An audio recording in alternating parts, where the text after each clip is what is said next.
Start. आज जिनसे मैं मुलाकात करने जा रहा हूं और जिनको मैं आपके समीप लेके आ रहा हूं, किसी परिचय के मोहताज नहीं है। सीमांत की दमदार आवाज और सदन में सबसे ज्यादा दहाड़ने वाले हरीश धामी जी मेरे साथ हैं। धामी जी, सबसे पहले आपका स्वागत है K24 न्यूज में। सबसे पहले तो मैं नवरात्रि के शुभ अवसर पर K24 का जो है बहुत बहुत आभार व्यक्त करता हूं और माता रानी से प्रार्थना करता हूं कि K24 जिस तरह से सीमांत एरिया की आवाज़ को हमेशा जो है उठाने का काम करती है, उसके लिए मैं उनका बहुत बहुत तहे दिल से जो है धन्यवाद करता हूं। जी, बहुत बहुत धन्यवाद सर। सवालों का सिलसिला शुरू करेंगे, लेकिन सवालें तो बहुत है, आपसे बहुत कुछ पूछना है। आज मैं वहीं से स्टार्ट करूंगा जहां से कहानी शुरू हुई थी, यानी कि जो 5 दिन का सदन चला था। सदन में सबसे ज्यादा बोलने वाले, सबसे ज्यादा दिखने वाले, सबसे ज्यादा मुद्दा उठाने वाले एक विधायक थे, उनका नाम है हरीश धामी। सर, इतनी एनर्जी के साथ आपने सवालों का जवाब मांगा सदन में और आप धामी सरकार को कटघरे में भी आपने घेरा, लेकिन मामला जो आपने उठाया बहुत ही बेहतरीन आपने आवाज उठाई। लेकिन जो मामला था उसके लिए आपके पुतले भी जले और कहीं न कहीं आपको ये भी कहा गया है कि हरीश धामी महिला और महिलाओं के विरोधी हैं। देखिए,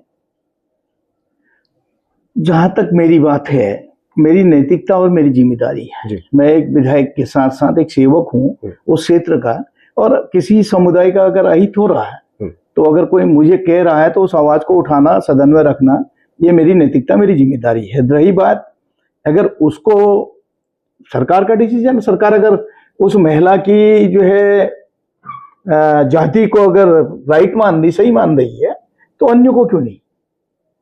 मैं तो एक चीज कह रहा हूं, अगर वो महिला अगर सही पाई जाती है तो ऐसे हमारी कई बहनें हैं, उनको भी अधिकार मिले।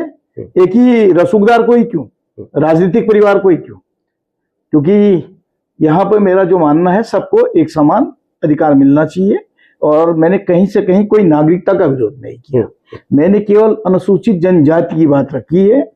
तो जहां पे किसी समाज का या किसी का अधिकारों का अगर हनन हो रहा होगा, उनके हकू पर डाका पड़ रहा होगा, तो धारचूला मुंशियारी के सेवक होने के नाते सबसे पहले वहां पर चट्टान की तरह खड़ा मैं रहूंगा। जी देखिए, आपके बयान के बाद जब आपने सदन में आवाज उठाई, हालांकि सदन में आपको पहली बार तो बोलने भी नहीं दिया गया, उसके बाद आपकी बुलंद आवाज के चलते आपको बोलने का मौका भी मिला और आपने मुद्दा भी रखा। हालांकि सदन के जो मंत्री हैं सुबोध उनियाल जी, उन्होंने इस मुद्दे को कहा भी है कि इसको हम 1 महीने के भीतर देखेंगे भी।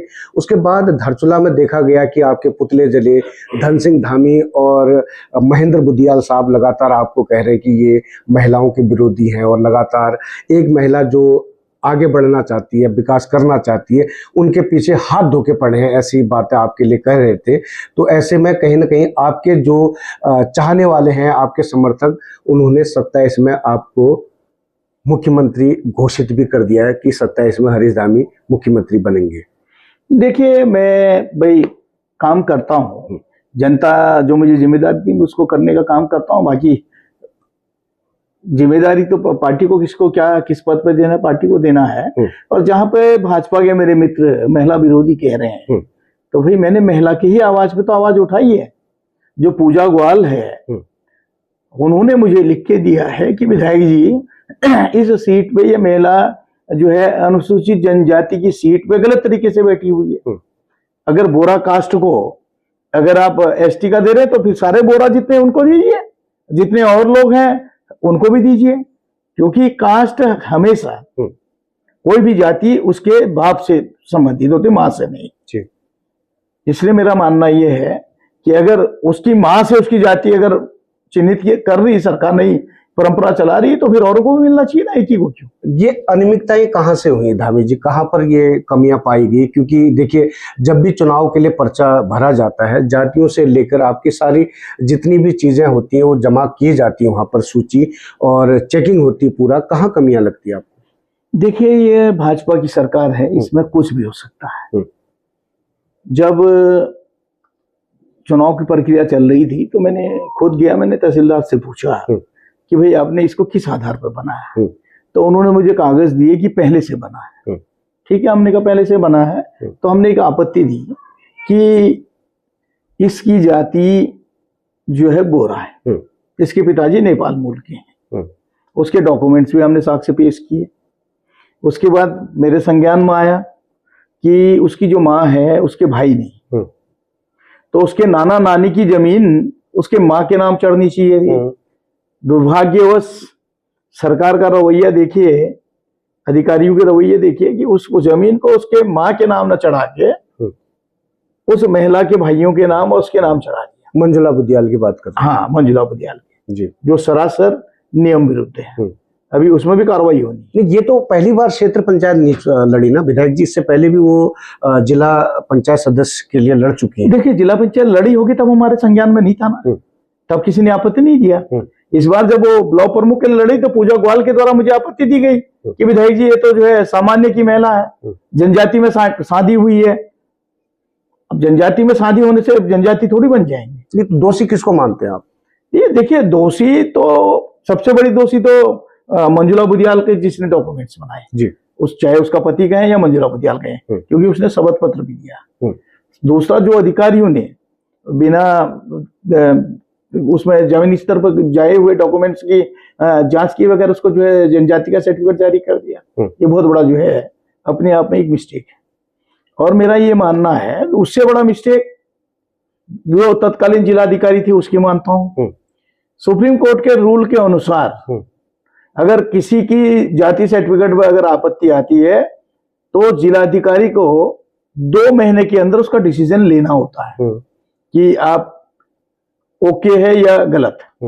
लेकिन दुर्भाग्यवश 6 महीने हो गए, कोई वो कार्रवाई नहीं हुई। तब जाके मुझे सदन में इस मामले को उठाना पड़ा।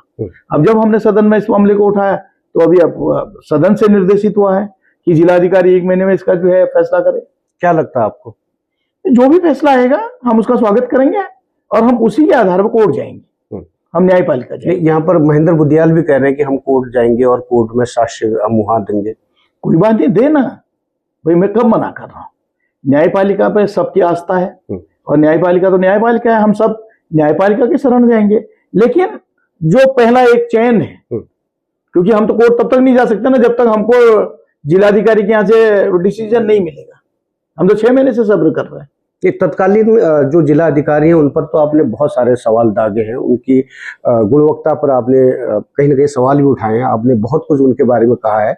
लेकिन जो अभी वर्तमान जिला अधिकारी उनके बारे में क्या कहना आपका कि काम करेंगे? देखिए, वर्तमान जो जिलाधिकारी उसके नॉलेज में भी नहीं है, उसके पास वो डॉक्यूमेंट्स नहीं पहुंचे थे। अच्छा, जो अपील है अब देखते हैं नए जिलाधिकारी के यहाँ भी कल जो है हमारी जो शिकायतकर्ता थी पूजा ग्वाल, जो दारमा से क्षेत्र की से बीडीसी मेंबर है, उसके जो है कल वो शिकायत पत्र वहां जमा हो चुके हैं। तो 1 महीने में देखते हैं क्या डिसीजन आता है और जो डिसीजन आएगा उसको ही हम जो है हाई कोर्ट में चैलेंज करेंगे अगर गलत आया तो, और हम तथ्य देंगे न्यायालय के समक्ष कि भाई ये गलत तरीके से बना है।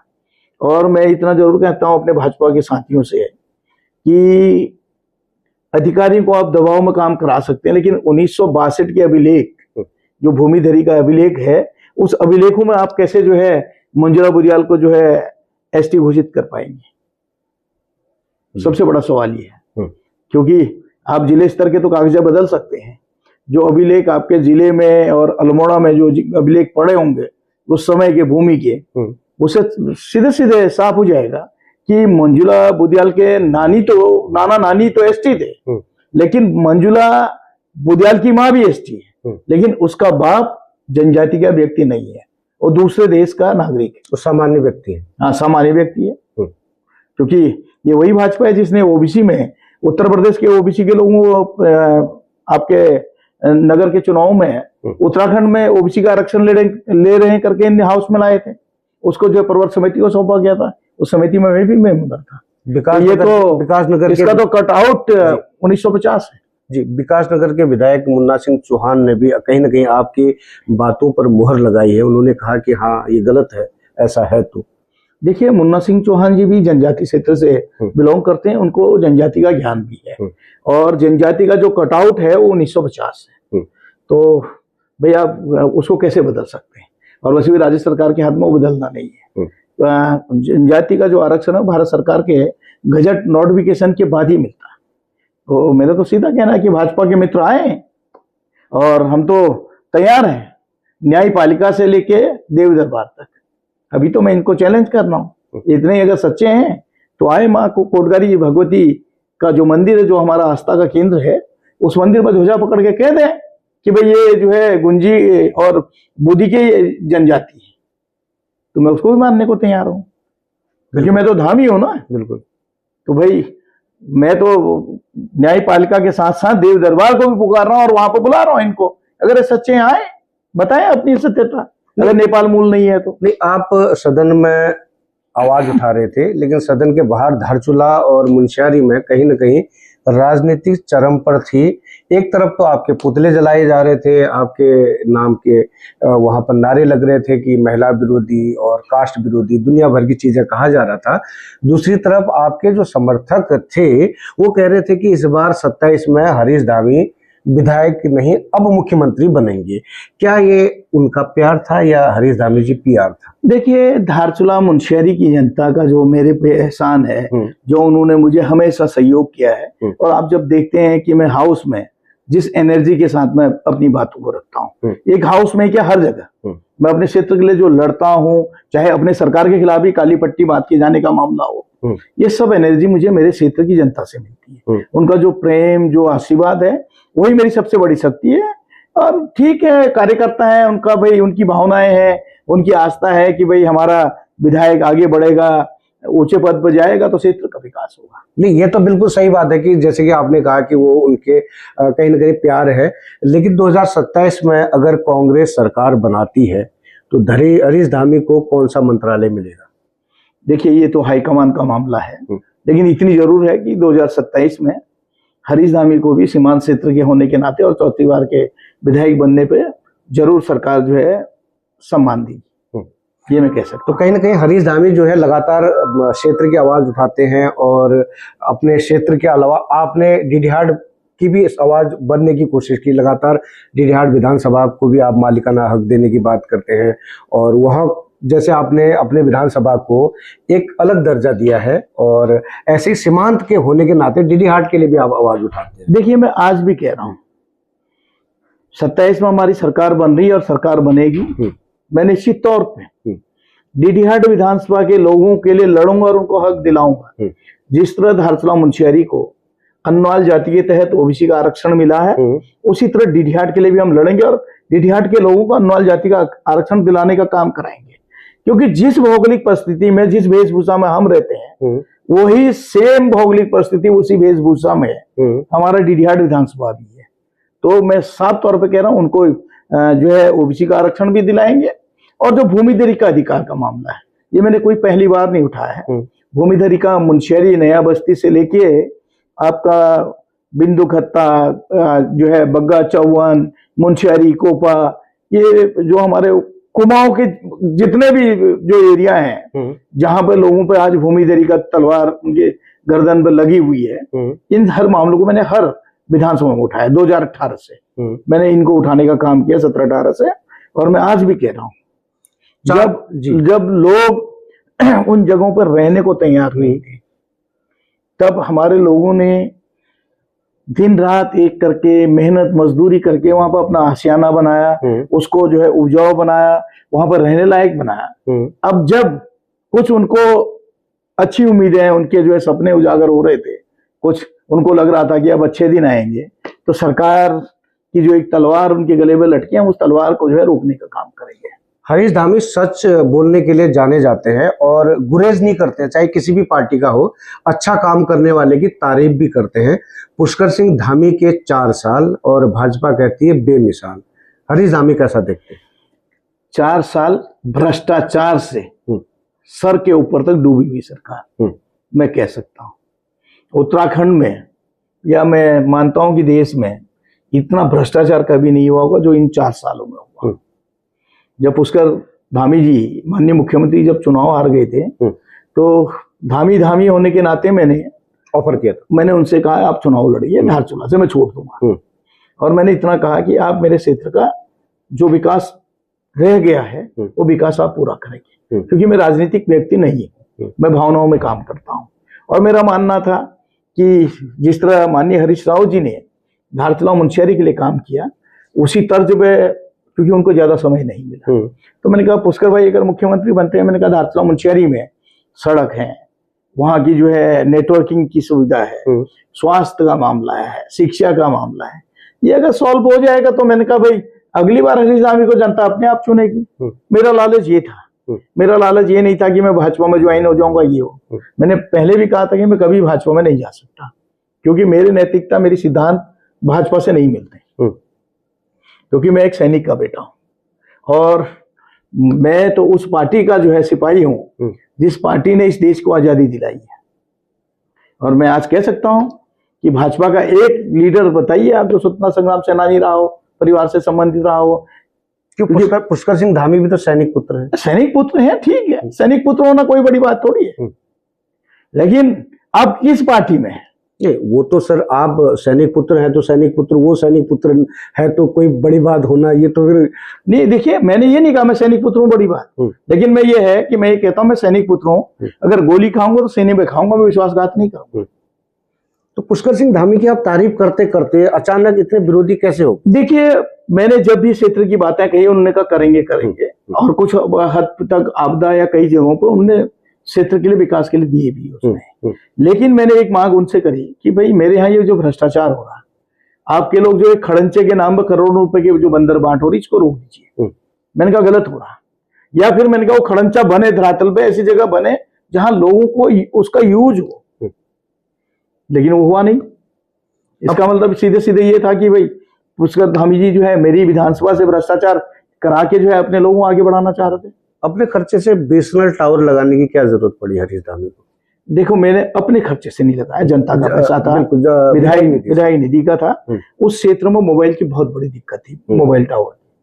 तो मैंने एक प्रयास किया, सरकार को आईना दिखाने का काम किया कि भाई विधायक निधि से भी टावर में पैसा दिया जा सकता है। ये जब प्रधानमंत्री वहां पहुंचे थे तब तो पहली घंटी बजी थी, लोग तो कह रहे हैं कि वहां पर अब नेटवर्क दुरुस्त रहेगा, 4G 3G 5G आएगा कह रहे थे, तो फिर आपको विधायक निधि से खर्च करने की क्या जरूरत? देखिए प्रधानमंत्री तो बहुत बात है ना, मैंने तो आपके जो है 2017 के चुनाव के बाद ही मैंने वहां पर टावर लगाने के लिए पैसा दे दिया था समकोट में।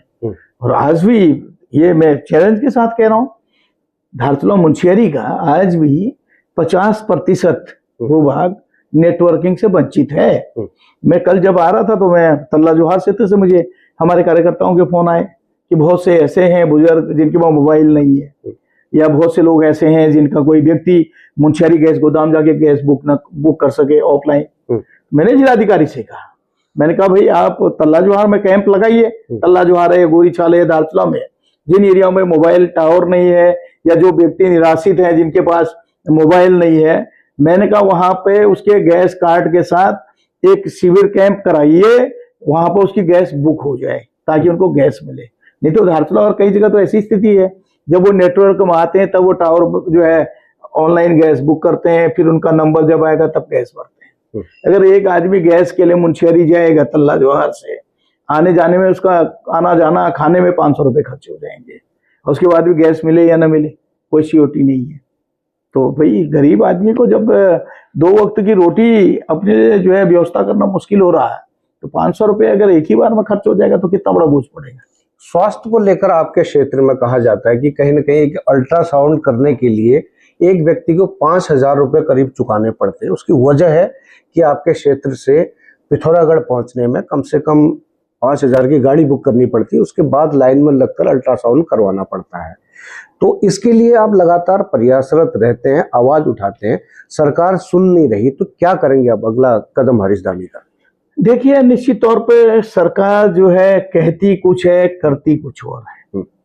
स्वास्थ्य एक मंथन 2017 से 22 के बीच में सम्मानित मंत्री धन सिंह राव जी ने रखा था देहरादून में, उसमें मुझे भी बोलने का अवसर दिया गया था। मैंने वहां पे एक सुझाव दिया था, मैंने कहा उत्तराखंड की भौगोलिक परिस्थितियों को देखते हुए हम वहां पर स्पेशलिस्ट डॉक्टरों को जो है सर्जन या स्टाफ के हम परमानेंट नहीं रख सकते। तो मैंने कहा एक काम करें कि हम हर तहसील मुख्यालय ब्लॉक मुख्यालय में हॉस्पिटल वेल कंडीशन का हॉस्पिटल बनाएं, सारा उसमें इक्विपमेंट रखें और टेक्नीशियन वगैरह वगैरह जो भी है वहां पर रखें, एक हम जो है फिजिशियन वहां पर रख दें। बाकी हम देहरादून, हरिद्वार, हल्द्वानी, नैनीताल, रुद्रपुर, यहाँ के हॉस्पिटलों में जो स्पेशलिस्ट हैं, जो सर्जन हैं, उनके हम 4-4, 5-5 दिन की जो है ड्यूटी उन हॉस्पिटलों पर लगाएं। वो जाए, टाइम फिक्स हो, जाके चेकअप करे, ऑपरेशन करे, आ जाए, फिर कुछ दिनों के बाद चले जाए, जिससे हमने कहा स्वास्थ्य सेवा भी बहाल होगी और पर्वतीय क्षेत्र के लोगों को सुविधा भी मिलेगी। लेकिन आज तो ऐसा हो गया कि हम हल्द्वानी में अगर पेशेंट को लेते हैं तो हल्द्वानी में हमारा रेफर सेंटर है, जहाँ पे कि सुशीला तिवारी जैसे मेडिकल कॉलेज हमारे हुआ करते थे, और पिथौरागढ़ में हमारा बनता है मेडिकल कॉलेज, अल्मोड़ा में मेडिकल कॉलेज बनता है, लेकिन ये सब हमारे लिए रेफर सेंटर, कहीं पे कोई सुविधा ही नहीं, कागजों में एक तरफ से सफेद हाथी इसको हम कह सकते हैं। तो किसी को मैं देखता हूं तो पिथौरागढ़ डिस्ट्रिक्ट से सबसे ज्यादा अगर रेफर होते तो या तो बरेली भेजा जाता है या फिर एम्स से देहरादून के लिए किया जाता है ऋषिकेश के लिए। लेकिन एम्स की हालत आपको पता है, एम्स में किसी सुनवाई होती, ये लोगों को समय नहीं मिलता। तो ऐसे में या तो फिर सरकार एक काम करे, एम्स में हर तहसील का जो है एक कोऑर्डिनेटर के रूप में जो है वहां पे एक अधिकारी की नियुक्ति कर दे। जो भी पेशेंट वहां पे जाए वो भाई उस अधिकारी से मिले, और उस अधिकारी की जिम्मेदारी होनी चाहिए कि उस पेशेंट को वहां पे एडमिट कराना, उसका जो है उचित इलाज कराया जाए, तब भी स्वास्थ्य में सुधार हो सकती है। नहीं तो कई ऐसे लोग हैं जिनको रास्ते में प्राण त्यागने पड़ते हैं, जैसे हमारा कनार जैसा दुर्गम क्षेत्र है, मेतली जैसे दुर्गम क्षेत्र है, हमारा धारचूला का सुआ क्षेत्र है, ऐसे इन एरियाओं के लोग, हमारा कोयटी से ऊपर सेमली का क्षेत्र है, बमनगांव सेमली का, यहाँ से हमारी कई बहनें परसों पीड़ा से रास्ते में प्राण त्याग देते हैं। बिल्कुल, आपने देखा होगा महिलाओं के लिए गाइनो, हमारे पिथौरागढ़ महिला हॉस्पिटल में ढंग के गाइनो नहीं है, तो ये एक चिंता का विषय है। ये तो स्वास्थ्य की बात है हरीश धामी जी। कहा जाता है कि आपके यहाँ शिक्षा के भी बड़े बुरे हालात हैं, क्योंकि यहाँ की जो बालिकाएं हैं, कई बार एक वीडियो भी वायरल हुआ था कि किस तरह वो स्कूल जा रहे हैं। तो ऐसे में कहीं न कहीं सरकार के साथ समन्वय बनाने की जगह हरीश धामी लगातार आवाज उठाते हैं और सदन में सरकार को ललकारते हैं। देखिए, समन्वय बनाने का कोशिश तो किया ना, ये पूरे 3, 3.5, 4 साल उसी में तो लगाए कि भाई चलो यार मैं झुक जाता हूँ, कुछ तो मेरे क्षेत्र का भला हो। मैंने तो कुर्सी भी दाव पे लगा दी थी कि भाई इसी बहाने मेरा काम कर दे, मेरे क्षेत्र का काम कर दे। अगर ये काम करते तो उसकी वाहवाही हरीश धामी को थोड़ी मिलती, इन्हीं को तो मिलती, लेकिन इनके पास समझ है ही नहीं। देखो, हरीश धामी ने जो हमारा 25वीं वर्षगांठ था उसका विरोध इसीलिए किया हाउस में, इसीलिए मैंने वक्तव्य दिए कि इस उत्तराखंड में आज हम रजत जयंती मनाने की बात तो कर रहे हैं, लेकिन असली रजत जयंती उत्तराखंड में अगर किसी को मनाने का अवसर मिला है तो जनप्रतिनिधि जो प्रधान या ब्लॉक प्रमुख तक सीमित होते, वो मंत्री, मुख्यमंत्री बन गए, विधायक बन गए 3-3, 4-4 बार, और उसमें आपने अपना नाम भी दिया। बिल्कुल, ये तो मैं 2018 में बोला था। मैंने कहा या फिर ठेकेदारों को या अधिकारियों को, इन्हीं को तो मौका मिला है। आम जनमानस जिस हालत में उत्तर प्रदेश में थे उससे भी बुरे हाल में आज इस उत्तराखंड में है। हमारे जिस भाइयों ने, जिस माता शक्तियों ने उत्तराखंड राज्य के लिए अपने प्राणों की आहुति दी है, आज कहीं ना कहीं उनकी आत्मा भी दुखी होगी कि हमने ऐसे उत्तराखंड की परिकल्पना के लिए तो अपने प्राणों की आहुति नहीं दी। आज दुख होता है। आज भी आप पहाड़ों में देखिए, अधिकारी जाने को तैयार नहीं। मैं ज्यादा दूर जाने की जरूरत नहीं, मेरे मुंशियारी में देख लीजिए।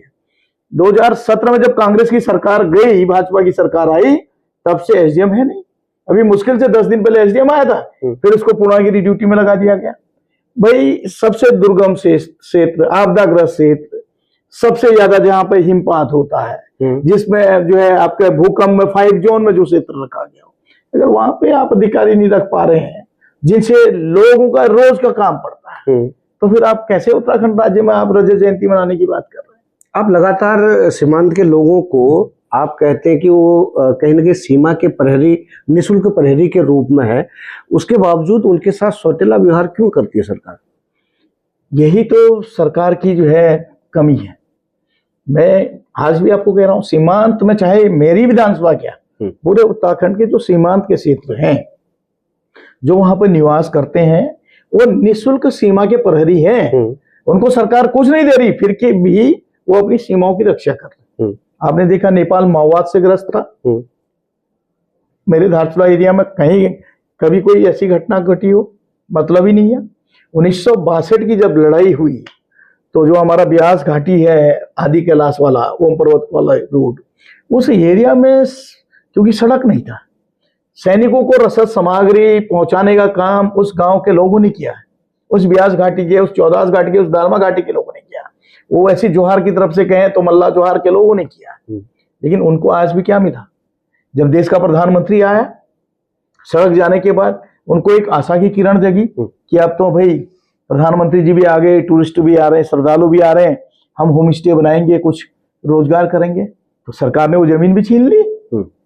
जनजाति के लोग जहां पे अगर 5 साल बैठ गए तो स्वतः ही उस जमीन में उसको स्वामित्व का अधिकार मिलता है। लेकिन जो पीढ़ी दर पीढ़ी गुंजी में लोग रह रहे थे, उनकी जमीनें सरकार छीन रही है। अब ये बताइए, जो ऑलरेडी शिवधाम है, जहां पे भगवान शिव साक्षात हैं, वहां पर शिवधाम बनाने की ऐसी क्या जरूरत पड़ी? 1500 से ऊपर नाली जमीन एक्वायर करने की क्या जरूरत पड़ी पर्यटन विभाग को? भाई अब एक्वायर करने के बजाय सिस्टमेटिक तरीके से गांव के लोगों से होम स्टे बनवाते, वहां पर कुछ संसाधन, अच्छे से संसाधन जोड़ते, वहां के लोगों को आप जो है प्रोत्साहन करते, तो उसका फायदा होता। अब 1500 नाली जमीन तो जो लोगों के पास, जो उनके पोजीशन में थी, वो तो आपने ले ली, तो अब उनके दिल में क्या बीत रहा? और एक खतरा उनको हमेशा बना रहता है कि सरकार कब हमारी ये जो कुछ जमीन है उनके पास बची है कब छीन लेगी। जबकि मैंने सरकार को प्रस्ताव दिया, मैंने कहा 2-2 या 5 नाली जमीन आप एक जगह पे एक्वायर करके इनको दे दो, जहां पे ये होम स्टे बनाए, इनको स्वामित्व का अधिकार देके, तो ये फिर भी खुश होंगे। भाई आप उन सीमांत के लोगों को छेड़ोगे, उनके साथ नाइंसाफी करोगे, तो कहीं ना कहीं आने वाले समय के लिए वो खतरे का संकेत है।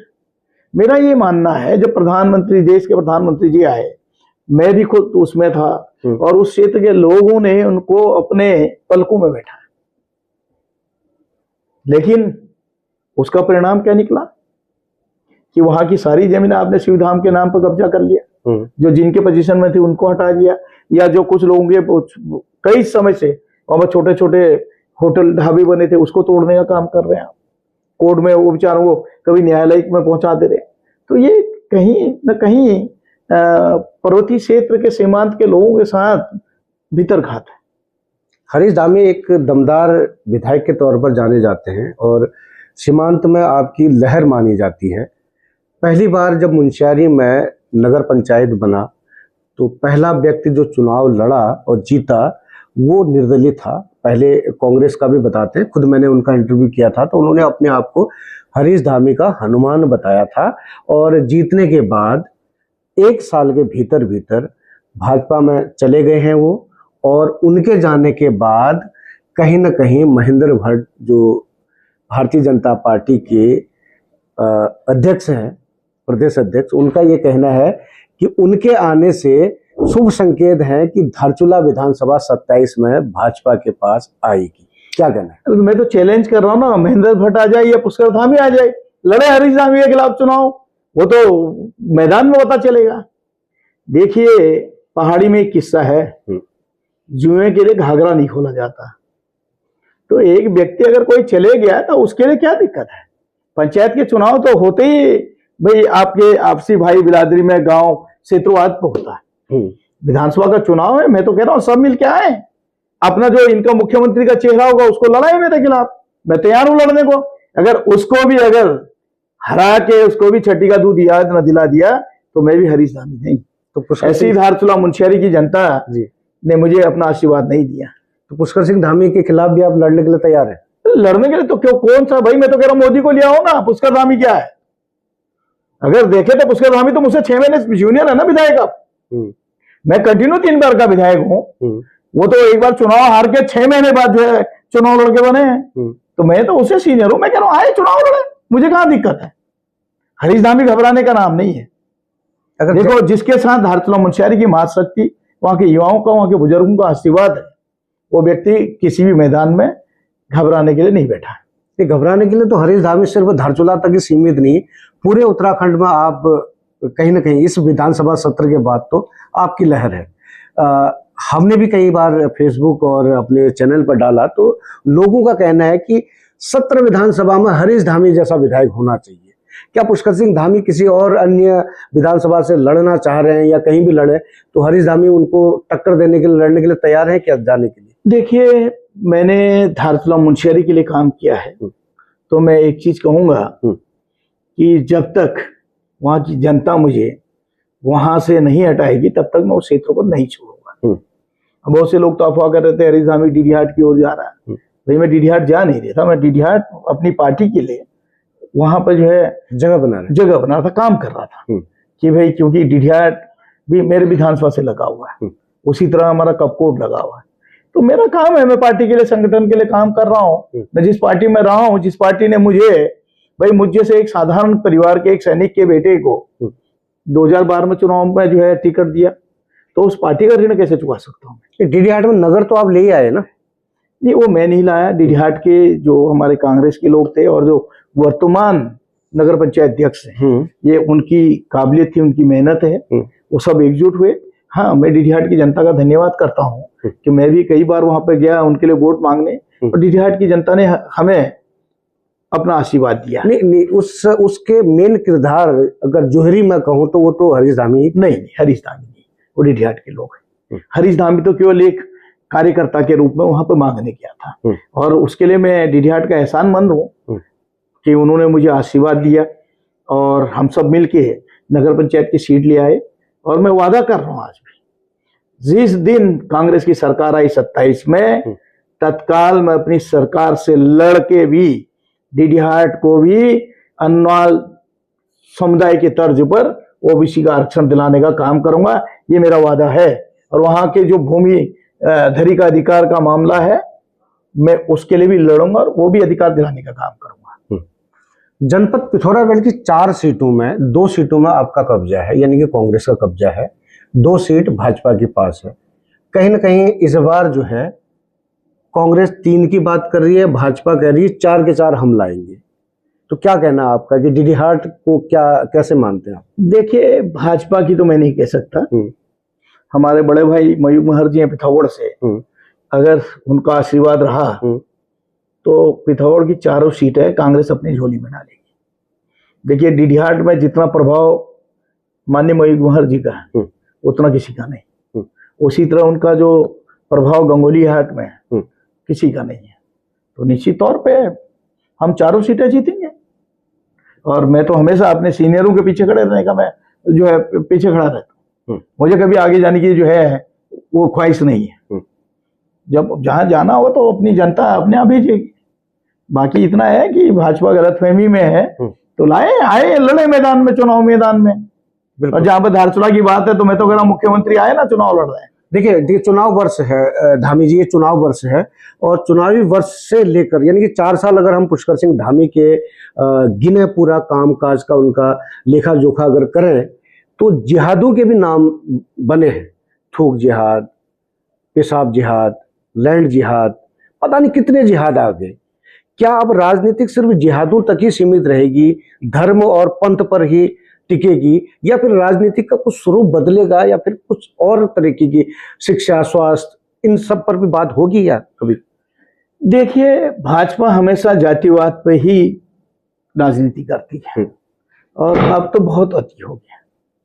मैं कहता हूं गलत व्यक्तियों को सजा मिलनी चाहिए, दोषियों को दंडित होना चाहिए, लेकिन एक व्यक्ति की गलती पूरी समाज को नहीं मिलना चाहिए। तो मेरा ये मानना है कि उत्तराखंड देवभूमि है जहां पे हमेशा भाई लोग सत्यता पे लड़े हैं, सत्यता पे आगे आए हैं। अगर वहां पे इस तरह की प्रक्रियाएं होंगे जिस तरह का भ्रष्टाचार आज हो रहा है, कभी कोई आके लूट जा रहा है, कभी कोई आके लूट जा रहा है, ये पहली बार देख रहा हूं। ये स्थिति पहली बार हुई है। ये हरीश धामी से मत पूछिए ना, भाजपा के ही कार्यकर्ताओं से पूछिए, उनके जो ठेकेदार हैं उनसे पूछिए कि उत्तराखंड राज्य में हो क्या रहा है। वो तो कहते सब चंगा सी गलत लगे। इसका मतलब आप भाजपा के ग्रास रूट जो मेन कार्यकर्ता वहां तक नहीं पहुंचे, वो भी सब परेशान है। केवल चमचों की और दलालों की चल रही है, आम जनमानस का कुछ नहीं हो रहा है। चाहे आप अधिकारियों से पूछिए, कर्मचारियों से पूछिए, नहीं आम जनता से नहीं। अब देश में देखिए, देश की बात करते हैं, चाहे मैं प्रदेश की बात, जितनी प्रदेश और देश की बात करता हूं मैं, देश में भी भाजपा है, प्रदेश में भी भाजपा है। गैस कितनी महंगी हो जाए फर्क नहीं पड़ेगा, हमको मोदी ही प्रधानमंत्री चाहिए। और उत्तराखंड में कितना भी क्राइम बढ़े, कितना भी कुछ बढ़े, हमको भाजपा ही सरकार चाहिए। ये क्या सिर्फ व्हाट्सएप यूनिवर्सिटी की थ्योरी है या फिर ग्रास रूट पर जनता कह रही है? ऐसा क्यों है, क्यों प्लांट ऐसी चीजें होती है? देखिए, भाजपा हमेशा जो भाजपा का जो प्राइमरी जो है ना विद्यालय, वो इतना स्ट्रांग है कि अगर 10 लोग सत्यता पे बोल रहे होंगे और एक भाजपाई झूठ पे बोल रहा होगा तो वो 10 में भारी पड़ेगा झूठ को सच करने। तो ये भाजपा के जो है प्राइमरी स्टेज से ही जो शिक्षा दीक्षा है ये उनकी ये है। नहीं तो एक चीज बताइए, जो ये जातिवाद धर्म की बात कर रहे हैं, इनके जितने शीर्ष लीडर हैं उन्होंने अपनी बेटियां मुस्लिम समाज में ही क्यों ब्याही है? और उनके बच्चे क्यों नहीं सेना में जा रहे हैं, या उनके बच्चे क्यों नहीं यहाँ गवर्नमेंट कॉलेज में पढ़ रहे हैं? बच्चे उनके पढ़े विदेशों में, उनके बच्चे जाएं जो है कॉर्पोरेट की ओर, और हमारे बच्चे सेना में या फिर सरकारी स्कूलों में या फिर उत्तराखंड का युवा होटलों में ही जाए। ये कहाँ तक जो है सही है? मैं ये मानता हूं कि उत्तराखंड के विशेषकर बेरोजगार युवाओं को आगे आना चाहिए, पूछना चाहिए नेताओं से कि भाई आपका परिवार या आप क्या कर रहे हैं, आपने इस प्रदेश के लिए क्या किया। अगर नहीं पूछेंगे तो आने वाला समय बड़ा कठिनदायक होगा, क्योंकि कुछ समय में अब अगर परिश्रमण होता है तो पहाड़ का तो वैसे ही अस्तित्व खत्म हो जाएगा, क्योंकि जितने भी सीटें कम होनी पहाड़ की कम होनी। ऐसा क्यों होता है? परिश्रमण पर अगर देखा जाए तो पहाड़ की सीटें कम हो रही हैं और मैदानी सीटें बढ़ रही है। ये परिश्रमण पर आपने बहुत अच्छे सवाल किया, उठाया आपने मुद्दा। कहीं ना कहीं देखा जाए तो पहाड़ के लिए ही हमने उत्तराखंड को अलग मांगा था और पहाड़ की राजधानी मांगी थी। कहीं ना कहीं पहाड़ प्लेन में समाया जा रहा है। इसके पीछे दोषी कौन है हरीश दावे जी? जो परिश्रमण के समय बैठे होंगे पद पे। देखो, मेरा ये मानना है उत्तराखंड पर्वतीय राज्य है। उत्तराखंड पर्वतीय राज्य में पहाड़ मैदान का एक तो मामला खत्म होना चाहिए, मैदान में जनसंख्या पर सीट बनाई जानी चाहिए और पहाड़ में क्षेत्रफल पे, क्योंकि पहाड़ की जो भौगोलिक परिस्थिति है वहां पर जब तक हम क्षेत्रफल पे सीटें तय निर्धारित नहीं करेंगे तब तक हम पहाड़ का विकास नहीं कर सकते हैं। और हमको ज्यादा दूर नहीं जाना चाहिए, नेपाल राष्ट्र से सीख लेनी चाहिए। नेपाल का मुक्तिनाथ वाला जो एरिया है सांसद का, वो जब मैं पिछली बार गया था 2 तारीख को, तो मुझे वहां पता चला कि 1500-1600 वोटों में वहां सांसद है। बताओ। और यहाँ पहाड़ में 1 लाख वोटरों में भी सीट कम होने की स्थिति आ रही है। बताइए, जबकि आपके खुद जनपद पिथौरागढ़ से कनाली सेना कट गया आपके क्षेत्र के 5 से। मैं आपको एक वही पहाड़ का उदाहरण दे रहा हूँ।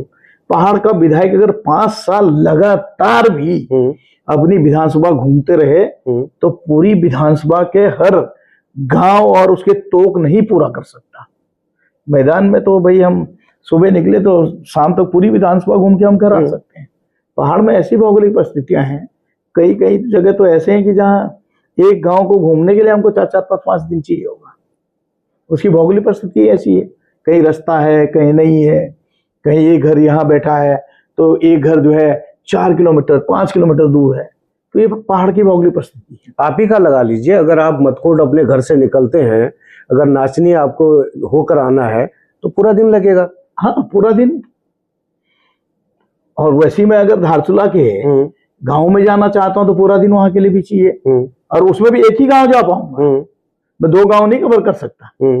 और अगर मैं मल्ला जोहार की ओर जाने लग गया माइग्रेशन की ओर, तो वहां तो मुझे 5 दिन चाहिए होंगे, 2 दिन जाना 2 दिन आना। ऐसी दारमा 14 तो चलो हम एक दिन में जा सकते हैं, दारमा है या ब्यास वैली है, एक दिन आना 1 दिन जाना तो हमको ऐसे ही चाहिए। फिर गांव में एक दिन में एक गांव, अगर हम कुटी चले गए तो कुटी के बाद एक ही और गांव कर पाएंगे, दूसरे गांव को तो कर नहीं पाएंगे। तो ऐसे दुर्गम स्थितियां हैं। और मेरा तो ये मानना है कि भाई सभी राजनीतिक दलों को एक होकर मैदान में जनसंख्या पे और पहाड़ में क्षेत्रफल पे जो है परिश्रमण के सीटों के लिए मांग करनी चाहिए, तभी पहाड़ का विकास होगा और मैदान का भी विकास होगा। हरीश धामी जी, आपको नहीं लगता कि पुष्कर सिंह धामी इतिहास रचने जा रहे हैं?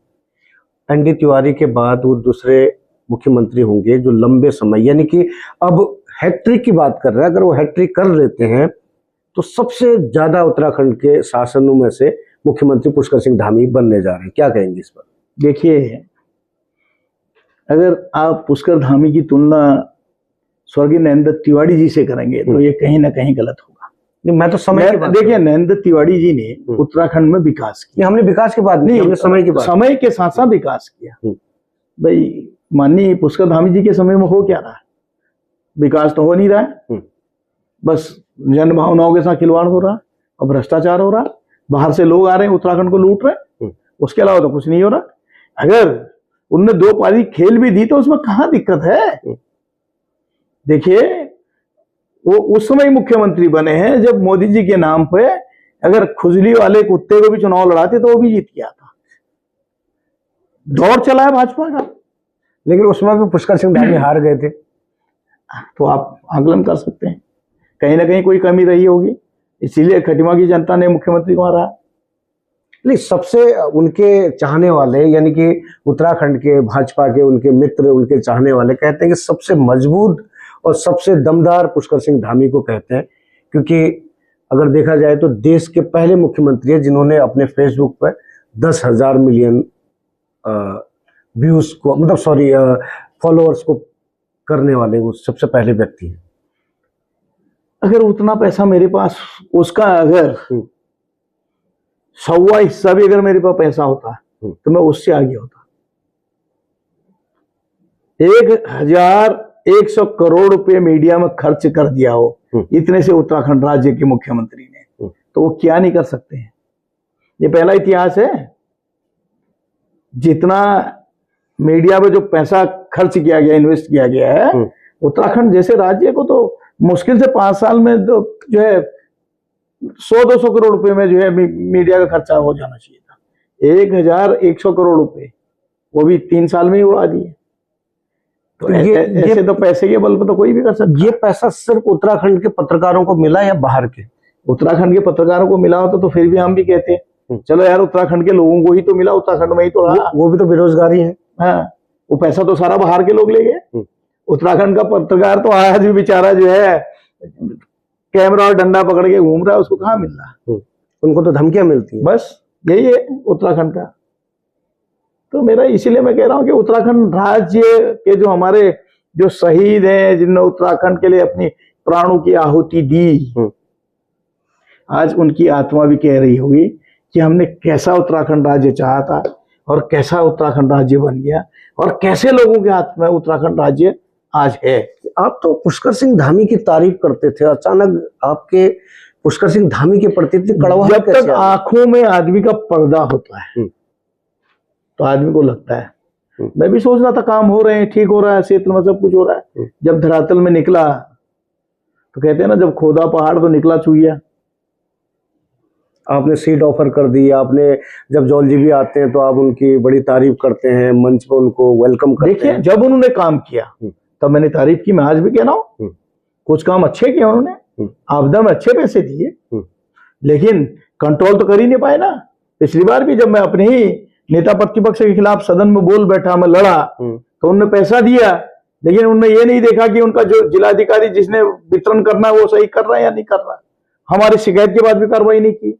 मैं कह रहा हूं, मुख्यमंत्री ने घोषणा करके दिया पैसा मेरे यहाँ, करीब 100 करोड़ से ऊपर जो है उन्होंने पैसे दिए। तो उसके लिए देखो, उसके लिए मैंने उनका धन्यवाद किया। बंदर बाट नहीं, देखो मैंने उसके लिए धन्यवाद किया, लेकिन वो पैसा धरातल पे तो है ही नहीं। भाई जहां ट्रैक रूट बनना है वहां रास्ता नहीं बना, जहां मंदिर बनना है वहां मंदिर में पैसा नहीं गया। जब उनके कार्यकर्ता सारे डकार गए तो उसका तो विरोध करना पड़ेगा ना। तो कार्यकर्ताओं की इंक्वायरी कौन करवाएगा? क्यों? 14 नवंबर को मुख्यमंत्री ने कहा कि ये जांच होगी। मार्च का महीना जाने को है, अभी तक जांच नहीं हुई। वो तो उसके बाद भी जी। जब वो कामों पे थोड़ा बहुत कर रहे थे, मैंने उसकी वीडियो बना के मुख्यमंत्री को टैग किया कि मैंने कहा भाई देखो ये भ्रष्टाचार है, पेमेंट खा गए, अब भी ये लगे हैं और अभी भी इसकी गुणवत्ता नहीं है। उसके बाद ही मुख्यमंत्री करने को तैयार नहीं। जब एक तरफ से मुख्यमंत्री कहता है मैं ना खाऊंगा ना खाने दूंगा, दूसरी तरफ से इशारा करता है तुम खाओ और हरीश धामी के खिलाफत सोशल मीडिया पे बोलते रहो। नहीं नहीं, यही हरीश धामी का नाराजगी का कारण है। जी बिल्कुल, जब हरीश धामी के ऊपर इतने आपने कहीं ना कहीं उनके कार्यकर्ताओं के, भाजपा के लोगों के ऊपर आपने आरोप लगाए कि भ्रष्टाचार हो रहा है, भ्रष्टाचार हो रहा है, उसके बाद वहां से भी तो कुछ तीर आए ना। हरीश धामी सबसे भ्रष्ट विधायक हैं और हरीश धामी की जांच होनी चाहिए। नहीं, तुम्हें हाउस में दिया तो है, मैंने कहा मेरी जांच करो ना लिख के। विधायक क्या भ्रष्टाचार करेगा? विधायक एक ही चीज तो कर सकता है, विधायक जो है कार्य योजना बना के देगा। कार्य कराना, उसका क्रियान्वयन कराना तो जो कर रहे हैं उन्हीं के तो कर्मचारी बैठे हैं। तो हरीश धामी ने कहा भ्रष्टाचार कर दिया? हरीश धामी तो केवल कार्य योजना बना के दे रहा है सीडीओ कार्यालय में, मुख्य विकास अधिकारी के कार्यालय में, कि भाई ये कार्य योजना में पैसा दो। अब वो काम हो रहा है या नहीं हो रहा है उसकी जांच हरीश धामी थोड़ी करेगा, उसकी जांच तो इनके अधिकारी करेंगे। मैं तो कह रहा हूं नहीं हुआ जेल डालो जिस व्यक्ति ने काम किया, क्योंकि हरीश धामी ने थोड़ी काम किया। वो तो मेरे हाउस में भी कहा, मैंने कहा मेरी भी जांच कराई दी। अगर ऐसे तो मैं इनके विधायकों की जांच कराऊं तो एक नहीं बचेंगे। लेकिन मैं फिर भी कह रहा हूं मेरे यहां काम हुआ है, अब जाइए जांच कराइए ना, जिसको दिक्कत है जांच कराइए, काम हुआ या नहीं हुआ। अगर नहीं हुआ तो दंडित करिए, लिखिए उस व्यक्ति के खिलाफ मुकदमा लिखिए, क्योंकि हरीश धामी थोड़ी ठेकेदार उस काम का।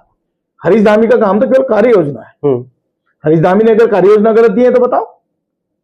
मैंने तो ये भी सुना कि हरीश धामी जब जिला अधिकारी से मिलने जाते हैं तो उनको घंटों इंतजार करना पड़ता है, क्या ये सच है? नहीं नहीं, ऐसा तो नहीं। देखिए ये तो गलत बात है। जिलाधिकारी के हम जब भी जाते हैं हमारी बात सुनी जाती है, ऐसा नहीं है। इंतजार तो हमने नहीं किया कभी, लेकिन इतना जरूर है कि जिस कार्य योजना को हम देते हैं लिख के कि भाई यहाँ पे ये आवश्यक है, वो आज तक नहीं उतर रहे थे, इसका जरूर विरोध है। मैं इसमें जो है मेरी नाराजगी जरूर है। तो अब तक का अगर देखा जाए तो प्रशासनिक तौर पर देखा जाए तो पिथौरागढ़ में कौन सा ऐसा जिला अधिकारी को आप समझते हैं कि जिसने काम नहीं किया और हरीश धामी की बात नहीं मानी? देखो, बात मानना नहीं मानना वो अलग है। जो सबसे भ्रष्ट रहा, जिसके समय में सबसे गलत काम हुए हैं, लाया हूं ना मैं, उसके खिलाफ विशेषाधिकार आनंद हाउस में कार्रवाई होगी।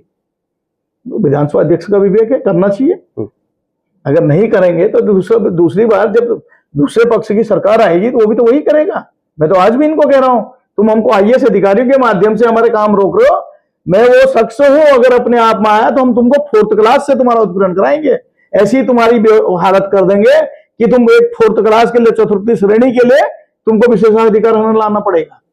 नहीं तो हरीश धामी जी, गिव एंड टेक वाला जो आप बात कर रहे हैं कि हमारी सरकार आएगी तो हम भी करेंगे, तो इसका नुकसान तो कहीं ना कहीं हमारी उत्तराखंड की जनता को ही झेलना क्यों होगा? पड़ेगा। उत्तराखंड की जनता को नुकसान?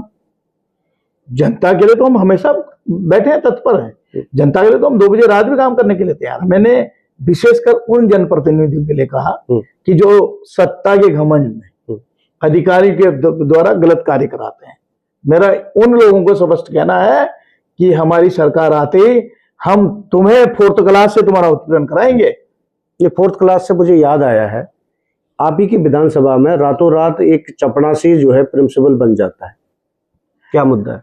तो यही तो पुष्कर धामी की सरकार है कि भाई प्रिंसिपल का चार्ज जो है एक 4th क्लास को दे दिया जाता है। सुबह घंटी बजा रहा था और शाम को दूसरे दिन, जबकि शिक्षा के उन अधिकारी के ऊपर कार्रवाई होनी चाहिए थी। उस 4th क्लास की तो कोई गलती नहीं है, लेकिन जिन्होंने चार्ज दिया, जिन्होंने इस तरह की गतिविधियां की, सरकार ने उस पर आज तक एक्शन नहीं लिया।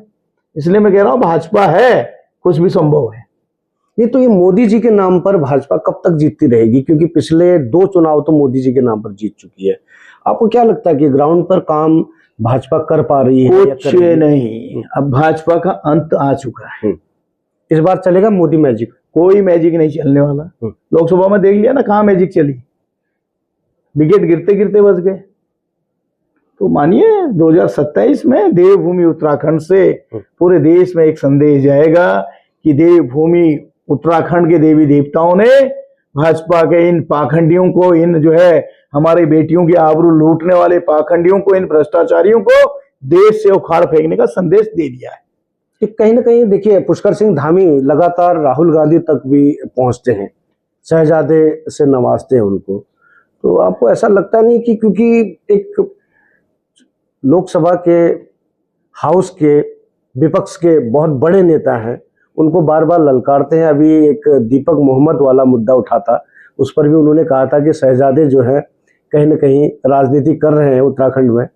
इसके बारे में क्या कहेंगे आप? देखिए, ये पुष्कर भाई से मैं आज नहीं, आज से जो है 2 साल बाद पूछूंगा, जब वो पद पर नहीं होंगे, जब उनके अगल बगल इर्द गिर्द कोई नहीं होगा।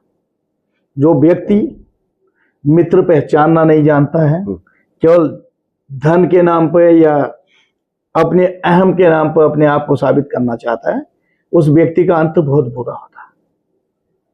तो मैं आज भी कह रहा हूं, ये हरीश धामी की बात जो है, बातें हैं, दिल से कह रहा हूं मैं। और रिकॉर्ड में जिस आदमी ने बिना कुछ कहे अपने कुर्सी छोड़ने की बात कह दी हो, अगर उसके साथ ही तुम विश्वासघात करने का काम कर रहे हो, कि उसके सामने हाँ कह रहे हो कि भाई ये विकास होगा, पीठ पीछे से जो है ऐसे लोग लगा रहे हो कि जो हरीश धामी को जो है नीचा दिखाने का काम कर रहे हैं, तो इसका फल मिलेगा। दिल की पुकार है, उत्तराखंड के 84 करोड़ देवी देवताओं से पुकार है सर। और मैं तो ये कह रहा हूं, अगर महादेव भोलेनाथ ने सुना तो ये 5 साल पूरा नहीं कर पाएगा ये वाला। ये पुष्कर सिंह, ये बड़ी बात कह दी आपने, मैं वहीं पर भी आऊंगा। पुष्कर सिंह धामी और हरीश धामी, दोनों धामी एक ही विधानसभा, नहीं सॉरी, एक ही जनपद, और आप धारचूला विधानसभा से और डीडीहाट विधानसभा से पैदा हुए। हालांकि उसके बाद वो खटीमा आ गए थे, लेकिन आप उनको भली भांति जानते हैं, लंबे समय से समझते हैं। क्या मुख्यमंत्री 2 बार बनने के बाद पुष्कर सिंह धामी पर एटीट्यूड आ गया है? अगर ये एटीट्यूड नहीं है तो और क्या है? जनप्रतिनिधि जितना ऊंचा बढ़े, आगे बढ़े, उतना उसका झुकाव होना चाहिए। लेकिन कुछ लोग ऐसे होते हैं जो अपनी ऐठ में रहते हैं। नहीं, कितना जानते हैं आप पुष्कर सिंह धामी को? मैं जब पहली बार देहरादून गया था, जब कांग्रेस की सरकार बनी थी 2002 में, जब नरेंद्र तिवारी जी का शपथ ग्रहण था, तो उसमें 15 दिन में इन्हीं के कमरे में रुका था। अच्छा, तो तब से और अब में कितना फर्क आपको लगता है? कहने की जरूरत नहीं है। जितना मीठा दिखावे में आपको मुख्यमंत्री मिलेगा, उतना आपको लगेगा कि कोई नहीं है। लेकिन दिल में जो आप देखोगे, तो जितना दिखने में मीठा है ना, उससे लाख गुना अंदर से काला भी है। तो आप ये बताइए कि पहली बार ऐसा हो रहा है, क्योंकि 5 साल अब कंप्लीट होने जा रहे हैं, क्योंकि चौथा साल कंप्लीट कर लेंगे कुछ ही दिनों बाद। 5 साल में उत्तराखंड विधानसभा मंत्रियों के बगैर रिक्त रह गई। क्या अब मंत्री का गठन होगा? क्या पुष्कर सिंह धामी के जो बचे हुए मंत्री हैं वो विस्तार हो पाएगा, या फिर पुष्कर सिंह धामी यूं ही पूरी 5 साल खींच देंगे बिना मंत्रियों के? देखो, मैं कांग्रेस का विधायक हूं और मैं तो चाहता हूं 5 साल पुष्कर धामी रहे, ताकि जब हम चुनाव में जाएं तो हमको कुछ मेहनत करने की जरूरत ही न पड़े। हाँ, इस बीच अगर कुछ चेंजिंग होता है तो थोड़ा हमको मेहनत करना पड़ेगा। अच्छा, क्योंकि अगर पुष्कर धामी के नाम पर अगर भाजपा चुनाव लड़ेगी, तो मैं आज भी कह रहा हूँ मेहनत भी करनी, 50 सीटें हम भी लाएंगे कांग्रेस के लोग। हमको मेहनत करने की जरूरत नहीं पड़ेगी। ये सोमवार का मंत्र क्या है हरीश धामी जी? लगातार विधानसभा में पिछले कई सालों से सोमवार सोमवार सोमवार, ऐसा क्या है पुष्कर सिंह धामी सोमवार से क्यों डरे हुए हैं? देखो, सोमवार अगर हाउस चलेगा तो जितने विभाग हैं मुख्यमंत्री को जवाब देना पड़ेगा, और जब उसको किसी चीज का ज्ञान ही नहीं है तो क्या जवाब देगा वहां पे? सबसे बड़ी बात यह है, इसलिए कभी सोमवार नहीं आया, ना सोमवार आया, ना ढंग से कभी हाउस चला। हाउस में भी मैं सुन रहा था कि भाई सोमवार तक चलाओ, इतने तारीख तक चलाओ, लेकिन जिस दिन हाउस खत्म हुआ उसके अगले दिन ही मुख्यमंत्री भाग गया वहां से। 12 तारीख के दिन में मुख्यमंत्री भाग गया। तो ये तो भाजपा के कहते कुछ और करते कुछ और हैं। चलिए, हम अब रेटिंग पर आते हैं। हम एक रेटिंग के ऊपर पुष्कर सिंह धामी को रेटिंग करना चाहेंगे, क्योंकि 4 साल पूरा कर लिया उन्होंने। 4 साल बेमिसाल कह रही, हालांकि भाजपा को 9 साल का हिसाब देना चाहिए जनता को, क्योंकि पिछले भी उन्हीं के थे बाकी के साल। अब वो कह रहे हैं कि 4 साल बेमिसाल। हम पुष्कर सिंह धामी को रेटिंग देते हैं, उनके पूरे 4 साल के कार्यकाल को आप 10 अंकों में से कितने अंक देना चाहेंगे? 0/0। कुछ तो किया होगा?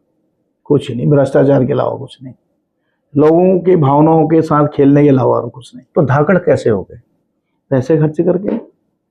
जो सोशल मीडिया की टीम बनाई गई है, जो आप कह रहे हैं कि सबसे लोकप्रिय 10 मिलियन की बात कर रहे हो, ऐसे ही तो थोड़ी बने।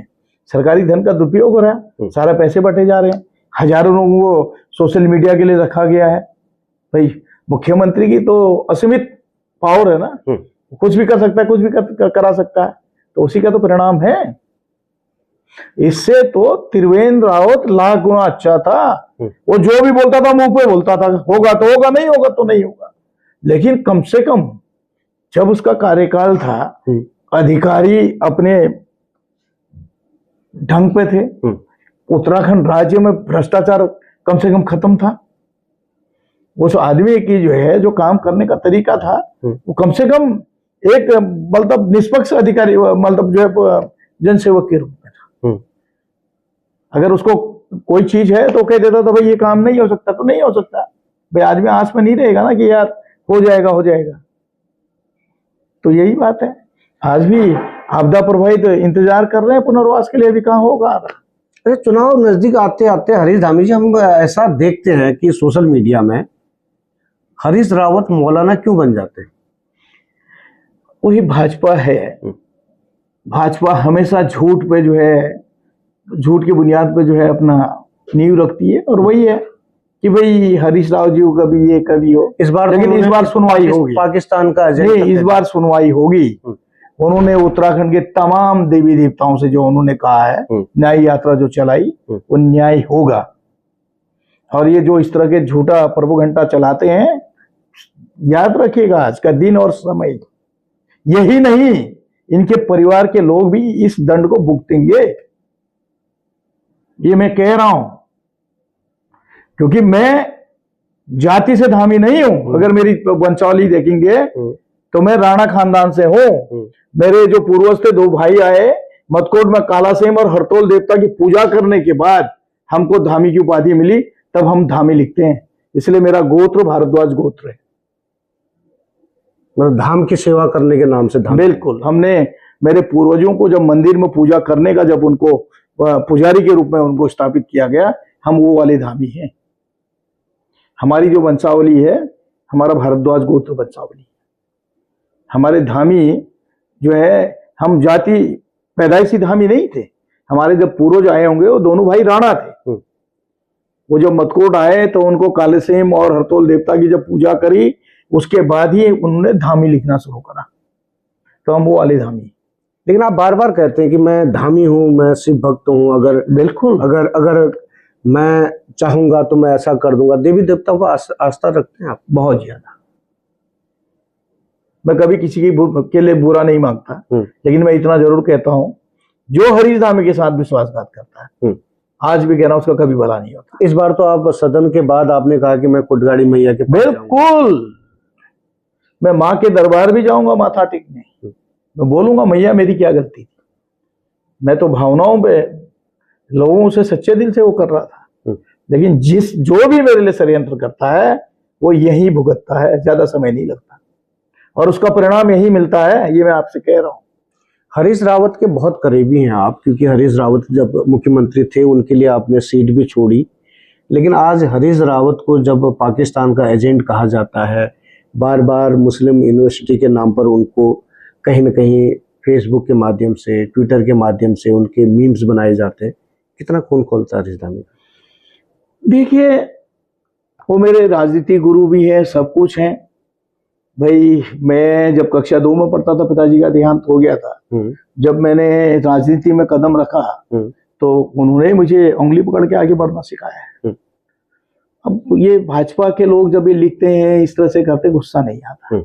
मुझे इनकी मानसिकता पर गुस्सा आता है, इनके जो भावना है उस पर गुस्सा आता है कि ये लोग एक उस व्यक्ति को, जिसने देश का कैबिनेट मिनिस्टर का पद संभाला हो, जिसने प्रदेश के मुख्यमंत्री के रूप में जो है पद संभाला हो, उसको पाकिस्तानी घोषित कर दे रहे, एजेंट बताते हैं, एजेंट बना देते हैं। तो ये जो है इनकी मानसिकता है, क्योंकि ये देश की आजादी के समय अंग्रेजों के मुखबिर होते थे, मुखबिर। और कांग्रेस पार्टी के जो लोग थे, जो नेता थे, वो स्वतंत्रता संग्राम सेनानी कहलाए। और ये तो माफी वीरों की पार्टी है। तो ये कुछ भी कहें, इसका हमको बुरा नहीं लगता है, क्योंकि इनके नस्ल में ही, इनके डीएनए में ही देश के साथ गद्दारी लिखी है। और मैं आज भी कह रहा हूं, कांग्रेस को एक लड़ाई लड़नी पड़ी गोरों से, अब एक लड़ाई लड़नी पड़ रही है चोरों से, ये तो सीधे तौर पे। जी, ये तो बिल्कुल आपने जुमला कह दिया है। और आपके दो प्रदेश अध्यक्षों की अगर मैं बात करूं तो करण माहरा और गणेश गोदियाल। हालांकि करण माहरा को समय कम मिला, गोदियाल फिर से रिपीट हो गए, पहले गोदियाल साहब ही थे। गोदियाल के नेतृत्व में आप कितनी श्योरिटी मानते हैं कि कांग्रेस आएगी ही आएगी?